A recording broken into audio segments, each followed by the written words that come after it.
जय माता रानी दोस्तों, आप सभी का बहुत बहुत स्वागत है आपके अपने चैनल राधा कृष्ण ऑफिशियल में। उम्मीद करती हूँ आप लोग बहुत अच्छे होंगे। तो ये बताने के लिए कमेंट बॉक्स में जय श्री विष्णु जरूर लिखेगा। तो चलिए दोस्तों, आज हम इस वीडियो में निर्जला एकादशी व्रत की कथा सुनेंगे, जो कि ज्येष्ठ मास के शुक्ल पक्ष में जो एकादशी पड़ती है उसे निर्जला एकादशी कहते हैं।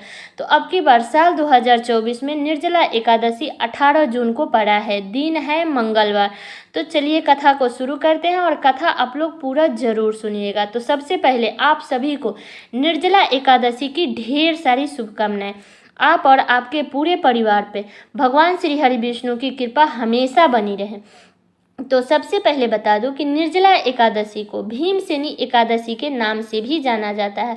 और बता दूं कि इस एकादशी के नाम से ही पता चलता है कि निर्जला एकादशी, जिसमें जल का त्याग करना चाहिए। बाकी सब एकादशी में आप जल सेवन कर सकते हैं, लेकिन ज्येष्ठ मास के शुक्ल पक्ष में जो एकादशी है ना आती है, उसमें जल नहीं पिया जाता है, इसलिए इसे निर्जला एकादशी कहा जाता है। साल भर में पड़ने वाली एकादशी में से सबसे बड़ी एकादशी मानी जाती है। इसलिए जो लोग पूरे साल का एकादशी का व्रत नहीं रख पाते हैं या नहीं रखे हैं, तो वो लोग सिर्फ अगर निर्जला एकादशी का व्रत निर्जल हो करके पूरे श्रद्धा भाव से सच्चे मन के साथ में अगर रख लेते हैं, तो उसको सभी जन्म जन्मांतर के पापों का नाश हो जाता है और अंत में मोक्ष की प्राप्ति हो जाती है। तो इसलिए अगर आप लोग कोई भी एकादशी का व्रत नहीं किए हैं, तो अगर आप पहली बार उठाना चाहते हैं तो आप निर्जला एकादशी से आप अपना व्रत शुरू कर सकते हैं।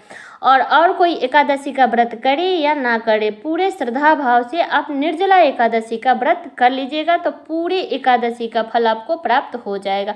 अब चलिए सुनते हैं निर्जला एकादशी की निर्जला एकादशी की पौराणिक कथा के अनुसार श्री सूत जी महाराज सौनका आदि ऋषियों को कथा सुनाते हुए कहने लगे कि हे ऋषियों, अब सभी व्रतों में सबसे श्रेष्ठ, सब एकादशियों में सबसे उत्तम एकादशी का कथा भी सुनो।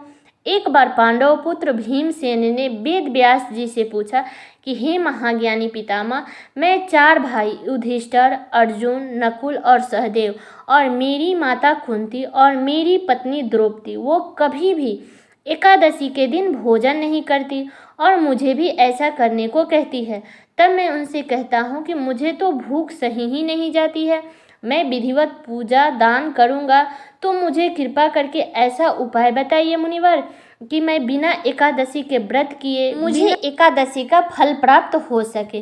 तब व्यास जी बोले कि हे भीमसेन, अगर तुम नरक को बुरा और स्वर्ग को अच्छा समझते हो और अंत में मोक्ष की कामना भी रखते हो, तो दोनों पक्ष की एकादशी का पूजन मत करो।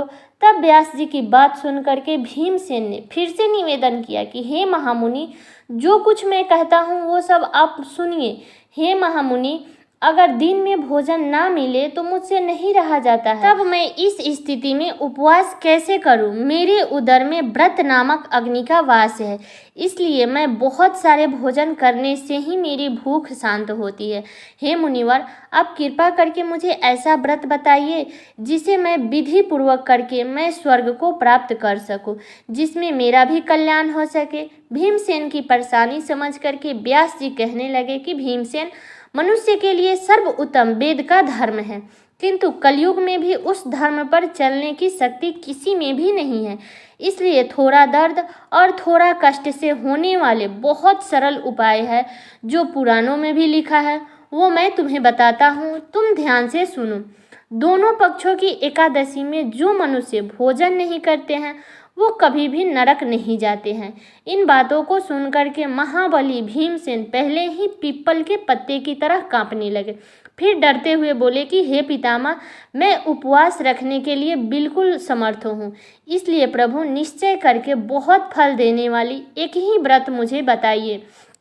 तब फिर से व्यास जी बोले कि भीमसेन, वृषभ मिथुन राशि के सूर्य में ज्येष्ठ मास में शुक्ल पक्ष में जो एकादशी आती है, उसका व्रत निर्जल करना उचित होगा।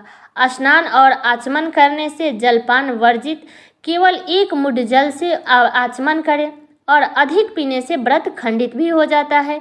एकादशी के दिन सूर्योदय से लेकर के और द्वादशी के सूर्योदय तक जल ग्रहण ना करे और ना भोजन करे तो बिना परिश्रम से ही सभी द्वादशी युक्त एकादशी का फल प्राप्त हो जाता है।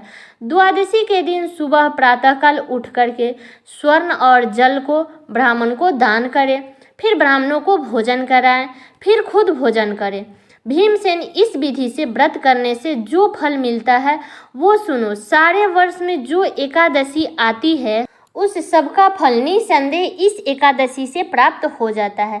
शंख चक्र गदा भगवान विष्णु स्वयं मुझसे कहते हैं कि सब कुछ त्याग करके मेरे शरण में आ जाओ। और सुनो भीमसेन, एकादशी का व्रत निराहार करने से मनुष्य सभी पापों से मुक्त हो जाता है। सभी प्रकार के तीर्थों और सभी प्रकार के दानों में जो फल प्राप्त होता है वो सब इस एकादशी से ही प्राप्त हो जाता है। कलयुग में दान देने से भी ऐसी सद्गति नहीं होती है।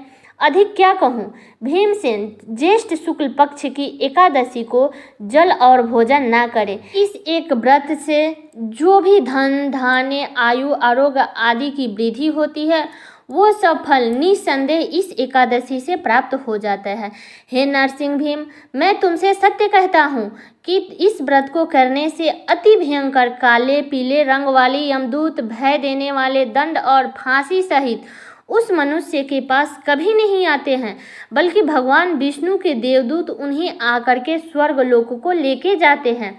तब इस प्रकार के वेद व्यास जी के कहने पर भीमसेन ने भी इस एकादशी का व्रत किया था, जिसके करने से इस एकादशी का नाम भीमसेनी एकादशी पड़ गया। निर्जला एकादशी के दिन निर्जल व्रत रखते हुए भगवान विष्णु की आराधना का विशेष महत्व माना गया है। इस व्रत में जल नहीं पिया जाता है, लेकिन जिसका भी तबीयत ठीक नहीं है, स्वास्थ्य सही नहीं है, तो वो लोग जल फल खा सकते हैं। लेकिन उस स्थिति में जबकि आपका तबीयत सही नहीं है, उस स्थिति में आप ले सकते हैं। इस एकादशी का व्रत करने के बाद द्वादशी तिथि को शुभ मुहूर्त में उठ करके स्नान करें, ब्राह्मण को भोजन करा करके दान दक्षिणा देना चाहिए। इस एकादशी के दिन अपनी शक्ति और अपने सामर्थ्य के अनुसार ब्राह्मणों को अनाज का दान, छत्री का दान, फल जल से भरी कलश का, ये सब चीज़ों का दान जरूर करना चाहिए। चप्पल का दान करना चाहिए। इसी सभी चीज़ों का दान करने का विधान है। तो उम्मीद करती हूँ कि आप लोगों को ये कथा बहुत पसंद आया होगा। तो ये कथा मेरा यहीं तक का था।